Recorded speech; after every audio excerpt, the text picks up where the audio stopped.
अध्याय का महात्म्य। श्री भगवान कहते हैं, सुमुखी, अब मैं छठे अध्याय का महात्म्य बताता हूँ, जिसे सुनने वाले मनुष्यों के लिए मुक्ति करत हो जाती है। गोदावरी नदी के तट पर प्रतिष्ठानपुर पठक पठन नामक एक विशाल नगर है। यहाँ मैं पीपल्स पीपलिस पीपलिस के नाम से विख्यात होकर रहता हूँ। उस नगर में ज्ञानश्रुति नामक एक राजा रहते थे, जो भूमंडल की प्रजा को अत्यंत प्रिय थे। उनका प्रताप मातंड मंडल के प्रचंड तेज के समान जान पड़ता था। प्रतिदिन होने वाले उनके यज्ञों के धुएं से नंदन वन के कल्प वृक्ष इस प्रकार काले पड़ गए थे, मानो राजा की असाधारण दानशीलता देखकर वे लज्जित हो गए हों। उनके यज्ञ में प्राप्त पूर्णार्थ के रसास्वादन में सदा आसक्त होने के कारण देवता लोग कभी प्रतिष्ठानपुर के छोड़कर बाहर नहीं जाते थे। उनके दान के समय छोड़े हुए जल की धारा प्रताप रूपी तेज और यज्ञ के धूमों से पुष्ट होकर मेघ ठीक समय पर वर्षा करते थे। उस राजा के शासनकाल में खेतियों खेती में होने वाले 6 प्रकार के उपद्रवों के लिए कहीं थोड़ा भी स्थान नहीं मिलता था और अच्छी नीतियों का सर्वत्र प्रसार होता था। वे बावली कुएं और पोखरे खुदवाने के बहाने मानो प्रतिदिन पृथ्वी के भीतर की निधियों का अवलोकन करते थे। एक समय राजा के दान तप यज्ञ और प्रजा पालन से संतुष्ट होकर स्वर्ग के देवता उन्हें वर देने के लिए आए। वे कमल नाल के समान उज्जवल हंसों का रूप धारण कर अपनी पंखें हिलाते हुए आकाश मार्ग से चलने लगे। बड़ी अतावली के साथ उड़ते हुए वे सभी हंस परस्पर बातचीत भी करते जाते थे। उनमें से भद्राक्ष आदि 2-3 हंस वेग से उड़कर आगे निकल गए। तब पीछे वाले हंसों ने आगे जाने वालों को संबोधित करके कहा, अरे भाई भद्राक्ष, तुम लोग वेग से चलकर आगे क्यों हो गए? यह मार्ग बड़ा दुर्गम है, इसमें हम सबको साथ मिलकर चलना चाहिए। क्या तुम्हें दिखाई नहीं देता? यह सामने ही पुण्य मूर्ति महाराज ज्ञान श्रुति का तेज पुंज अत्यंत स्पष्ट रूप से प्रकाशमान हो रहा है। उस तेज से भस्म होने की आशंका है, अतः सावधान होकर चलना चाहिए।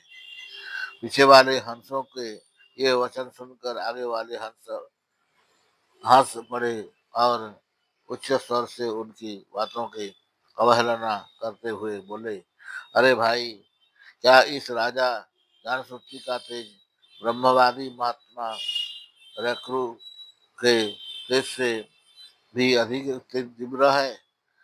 हंसों की ये बातें सुनकर राजा ज्ञानश्रुति अपने ऊंचे महल की छत से उतर गए और सुखपूर्वक आसन पर विराजमान हो गए। अपने सारथी को बुलाकर बोले, जाओ, महात्मा रघु को यहाँ ले आओ।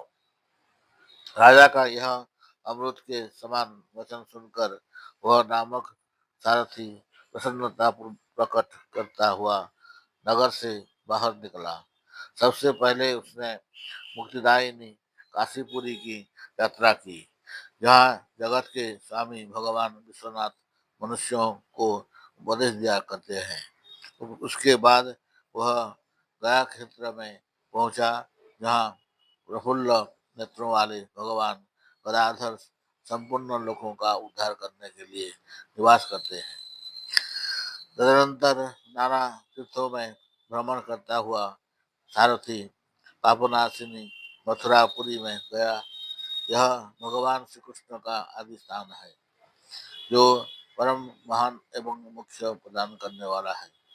वेद और शास्त्रों में वह तीर्थ त्रिभुवनपति भगवान गोविंद के अवतार स्थान में के नाम के से प्रसिद्ध है। नाना देवता और ब्रह्मर्षि उसका सेवन करते हैं। मथुरा नगर कालिंदी यमुना के किनारे शोभा पाता है। उसकी आकृति अर्धचंद्र के समान प्रतीत होती है। वह सब तीर्थों के निवास से परिपूर्ण है।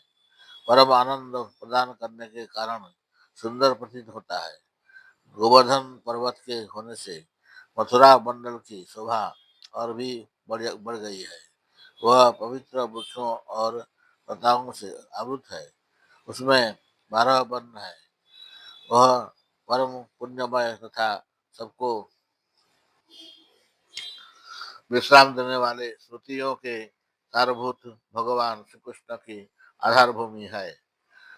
तत्पश्चात मथुरा से पश्चिम और उत्तर दिशा की और बहुत दूर तक जाने पर सारथी को कश्मीर नामक नगर दिखाई दिया, जहाँ शंख के समान उज्जवल गगनचुंबी महलों की पंक्तियां भगवान शंकर के अट्टहास की भांति शोभा पाती है।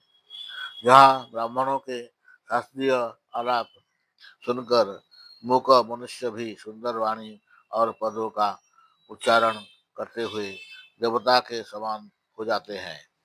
यहाँ निरंतर होने वाले यज्ञ धूम से व्याप्त होने के कारण आकाश मंडल मेघों से धुलते रहने पर भी अपनी कालिमा नहीं छोड़ता।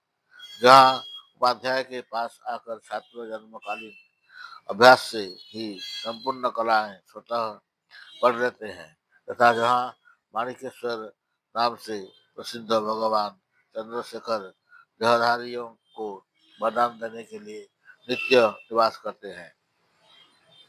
कश्मीर के राजा माणिकेश्वर ने दिग्विजय में समस्त राजाओं को जीतकर भगवान शिव का पूजन किया था। तभी से उनका नाम माणिकेश्वर हो गया था।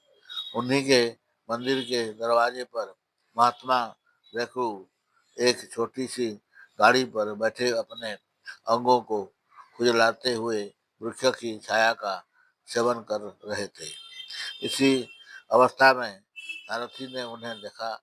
राजा के बताए हुए भिन्न भिन्न चिन्हों से उसने शीघ्र ही रेख- रेखु का रेखु को पहचान लिया और उनके चरणों में प्रणाम करके कहा, ब्राह्मण, आप किस स्थान पर रहते हैं? आपका पूरा नाम क्या है? आप तो सदा स्वच्छंद विचरने वाले हैं, फिर यहाँ किस लिए ठहरे हैं? इस समय आपका क्या करने का विचार है? सारथी के ये वचन सुनकर परम आनंद में निमग्न महात्मा रेखु ने कुछ सोचकर उससे कहा, यद्यपि हम पुण्य काम हैं, हमें किसी वस्तु की आवश्यकता नहीं है, तथापि कोई भी हमारी मनोवृत्ति के अनुसार परिचर्या कर सकता है। रेखु के हार्दिक अभिप्राय को आदरपूर्वक ग्रहण करके सारथी धीरे से राजा के पास चल दिया। वहां पहुंचकर राजा को प्रणाम करके उसने हाथ जोड़ सारा समाचार निवेदन किया। उस समय स्वामी के दर्शन से उसके मन में बड़ी प्रसन्नता थी। सारथी के वचन सुनकर राजा के नेत्र आश्चर्य से चकित हो उठे। उनके हृदय में रेखु का सत्कार करने की श्रद्धा जागृत हुई। उन्होंने दो खचरियों से जुटी हुई एक गाड़ी लेकर यात्रा की। साथ ही मोती के हार, अच्छे अच्छे वस्त्र और एक सहस्त्र गौएं भी ले ली। कश्मीर मंडल में महात्मा रेखू जहाँ रहते थे, उस स्थान पर पहुंचकर राजा ने सारी वस्तुएं उनके आगे निवेदन कर दी और उसी पर पढ़कर साष्टांग प्रणाम किया। महात्मा रेखू अत्यंत भक्ति के साथ चरणों में पड़े हुए राजा जानश्रुति पर कुपित हो उठे और बोले, रे शूद्र, तू दुष्ट राजा है, क्या तू मेरा वृतांत नहीं जानता? यह खचरियों से जुटी हुई अपनी ऊंची गाड़ी ले जा। ये वस्त्र, ये मोतियों के हार और ये दूध देने वाली गोयें भी स्वयं ही ले जा। इस तरह आज्ञा देकर रेखू ने राजा के मन में भय उत्पन्न कर दिया। तब राजा ने सांप के भय से महात्मा रेखू के दोनों चरण पकड़ लिए और भक्तिपूर्वक कहा, ब्राह्मण, मुझ पर प्रसन्न होइए। भगवान, आप में यह अद्भुत महात्मा कैसे आया? प्रसन्न होकर मुझे ठीक ठीक बताइए। रेखू ने कहा, राजन, मैं प्रतिदिन गीता के छठे अध्याय का जप करता हूँ। इसी से मेरी तेजोराशि देवताओं के लिए भी दुस्सह है। तदनंतर परम बुद्धिमान राजा जानश्रुति ने यत्नपूर्वक महात्मा रेखू से गीता के छठे अध्याय का अभ्यास किया। इससे उन्हें मोक्ष की प्राप्ति हुई। इधर रेखू भी भगवान माणिकेश्वर के समीप मोक्षदायक गीता के छठे अध्याय का जप करते हुए सुख से रहने लगे।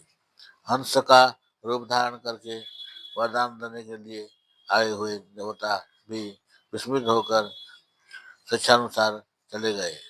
जो मनुष्य सदा इस एक ही अध्याय का जप करता है, वह भी भगवान विष्णु के ही स्वरूप को प्राप्त होता है। इसमें तनिक भी संदेह नहीं है। हरि बोल।